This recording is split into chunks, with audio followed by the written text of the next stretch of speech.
Yeah, continue connecting, please. All right. Well, I didn't know if you had a specific question, Tom, but the issue that you and the governor have raised and others about worker safety is critical, not just overseas, but in this country as well.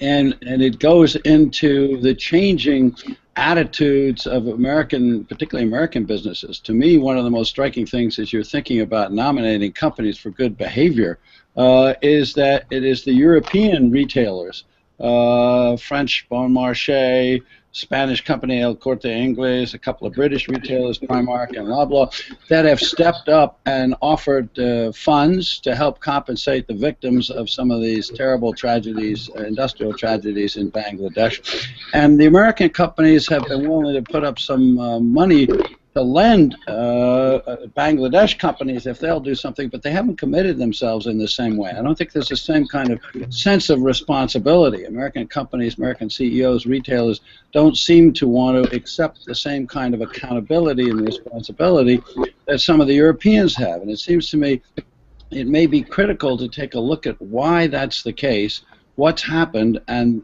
if you're thinking about generating the kinds of incentives in the kind of political, economic, and social context for dealing with this issue more constructively. You know, we have to go back to the long-term trend that we've had in this country for offshoring production. And it certainly began in a lot of the retail trade kind of products, whether you're talking about software, socks, or T-shirts or sweaters or that kind of stuff, or electronic goods, that kind of thing. And at the same time that we had many American companies moving production overseas and buying more products overseas, we had this strong trend in America towards deregulation. We did have OSHA set up under Nixon, the Office of Safety and Health Administration, to protect worker safety in this country. But there's been a lot of chafing, a lot of resentment against that kind of regulation from American companies. And when they get overseas, they're freer from that. And so there's a sense that they don't have to be as engaged in these issues as they are in America, or as they used to be when we used to have what people called stakeholder capitalism operating in America. That is, business leaders who said, you know, the success of the corporation depends on all the groups that have a stake in the success of the corporation.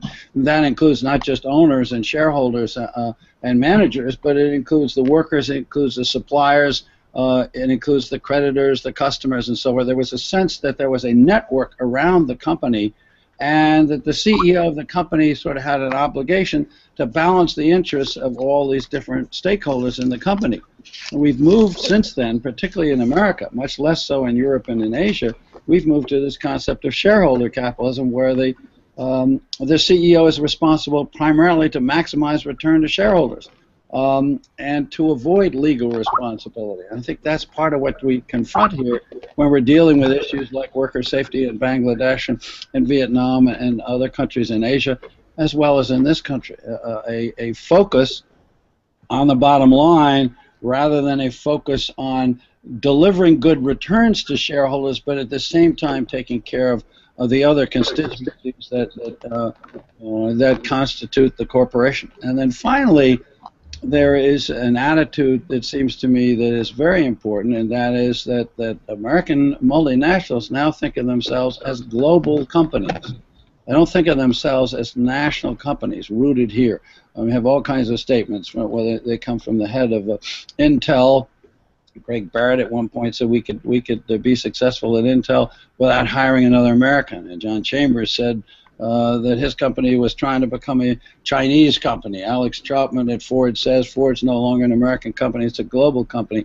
Well, of course, all these big companies operate in a global environment, but the sense that a corporation is a national citizen and operates from a national base tends to give the leadership the viewpoint that they have an obligation to behave well as a corporate citizen in that country.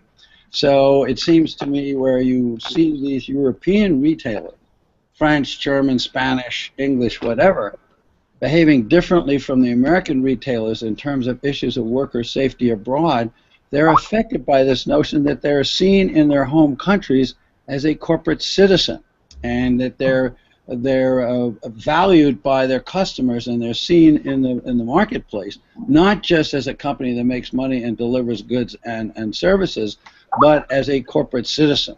And when that concept of citizenship is vibrant, then the impact of consumers who say, wait a second, we don't want to be buying retail goods made in Bangladesh by producers who essentially have blood on their hands for 1,100 workers who died in the collapse of a factory in Bangladesh. It has an impact on the behavior of those corporate leaders. And in America, that connection has gotten weaker over the last 20 or 30 years as we've moved from stakeholder excuse me, to shareholder capitalism. I think those are all factors here. And if you're starting to identify companies that have good records, maybe we also need to look at the political, social, and economic market climate in which they're operating, and what the prevailing philosophy is in the various different parts of the world, the various different parts of the capitalist world. Let me just toss those ideas into the hopper. No, I think those are important ideas. As you were talking, I was thinking about kind of the European-American comparison. And, of course, Europe has a very different tradition of the relationship between management and labor than is true in the United States. That much deeper sense also of a social democracy where there is a collective responsibility and collective accountability and looking out for each other. That's a deeper tendency, I think, in the European democracies than here. Do you think the corporate responsibility movement, which is now more than a decade old, do you think that holds any promise as a means of bringing about kind of social change in American corporations? Well, it certainly is the one major ray of hope in that regard. The fact that corporations adopt the phrase corporate responsibility and with the notion of social responsibility. Yeah, I think that the question is when it rubs up against the bottom line, exactly what are American corporate leaders prepared to do? But and it does at least the notion of corporate social responsibility provides some leverage for both worker groups and consumer groups to at least enter a dialogue and begin to put some pressure on American corporate leaders to exercise more responsibility, particularly in areas like we're talking about today, such as worker safety, and particularly worker safety abroad. The danger for Americans is that we buy from the world, we live a long ways away, even though we regard it as one global marketplace, and we have a horrified reaction when we see a factory collapse and 1,100 people die in Bangladesh as a result. But that's news for a day, 2 days, 3 weeks, 4 weeks, 6 weeks, and then it tends to get forgotten. And unless something like a concept of corporate responsibility becomes part of the ethic, and indeed the ethic that's taught in business schools. I mean, one of the places we need to go, it seems to me, is right where you all are sitting. The business schools up in the Boston area, and the business schools certainly in Southern California, where Governor Dukakis is, are terribly important in terms of what they're teaching people and whether or not there is some sense of ethical engagement or even some sense of stakeholder engagement. I don't think that's being taught very much. Almost every business school can now point to an ethics course, but it's usually an elective course. And maybe you take a look at the enrollments there, then nowhere near as much as they are in finance or marketing or other aspects of corporate leadership. So yes, that's an opening.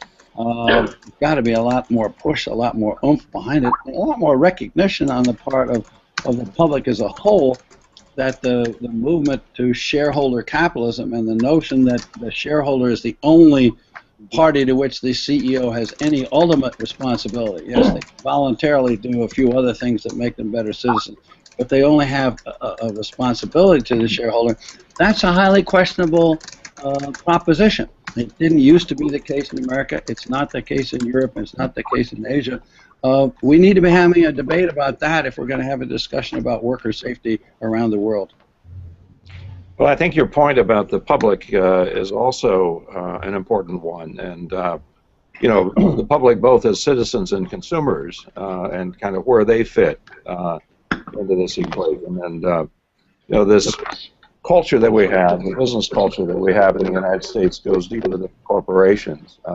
We saw it playing out last week in Tennessee in the labor vote on the Volkswagen plant when the UAW was trying to unionize that plant. Just the degree to which, in some ways, labor management is not strictly a labor and management issue, but it's a larger issue for the society.